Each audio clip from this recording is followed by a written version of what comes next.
नमस्कार दोस्तों, आप सभी का हार्दिक स्वागत है पवई न्यूज में। आदित्य ठाकरे शनिवार को भांडुप में शिवसेना उम्मीदवार संजय दीना पाटिल के समर्थन में जनसंवाद की यात्रा के तहत आयोजित सभा को संबोधित कर रहे थे। उन्होंने कहा कि अब महाराष्ट्र की जनता बीजेपी के जुमलेबाजी से अप्रैल फूल नहीं बनेगी। 15 मिनट के भाषण में ठाकरे ने केंद्रीय मंत्री पीयूष गोयल और उत्तर पूर्व से बीजेपी के उम्मीदवार मिहिर कोटेचा को मुंबई विरोधी बताया और कहा कि कोटेचा कब सच बोलते हैं यह पता ही नहीं चलता, इसलिए इनका सरनेम कोटेचा नहीं खोटेचा रख देना चाहिए। इस सभा में शिवसेना विधायक सुनील राउत, एनसीपी नेता गुरजीत सिंह और कांग्रेस के उत्तर पूर्व जिला सचिव बलवीर सिंह सहित बड़ी संख्या में शिवसैनिक उपस्थित थे।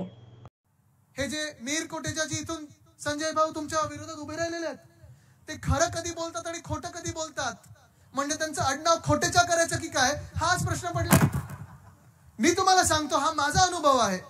स्ट्रीट फर्निचरचा घोटाळा, मुंबई महानगरपालिकेचा घोटाळा मागच्या वर्षी जेव्हा मी प्रेस समोर घेतला, एक पत्रकार परिषद घेतली आणि 260 कोटीचा हा घोटाळा लोकांसमोर आणला, त्यावेळी मिहिर कोटेचा साहेबांनी देखील पत्र लिहिलं होतं की हा देखील घोटाळा आहे आणि हे अमुक अमुक झालं पाहिजे, तमुक तमुक झालं पाहिजे, तुम्ही याच्यावर कारवाई करा, आम्ही याच्या विरोधात आहोत।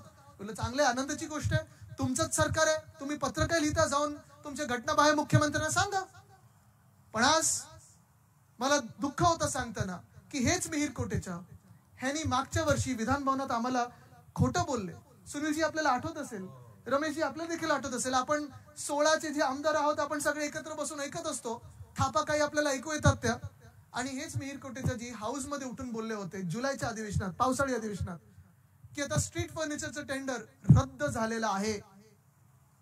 पहिली गोष्ट म्हणजे आपण मंत्री नसताना, आपल्याकडे नगर विकास खाता नसताना, आपलं मुंबई महानगरपालिकेत कोणी नसताना आपण कसं सांगू शकता की हे टेंडर रद्द झाले, कुठच्या अधिकाऱ्याने सांगितलं?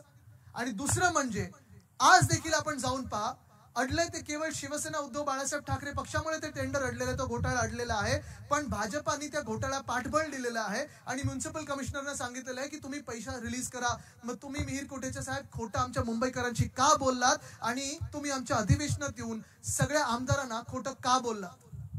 आणि असे खोटे बोलणारे लोक, मुंबई विरोधी लोक, भ्रष्टाचाराला पाठिंबा देणारे लोक, आज मी तुम्हाला सवाल करतोय, ह्या सगळ्या लोकांना तुम्ही दिल्लीत पाठवणार का?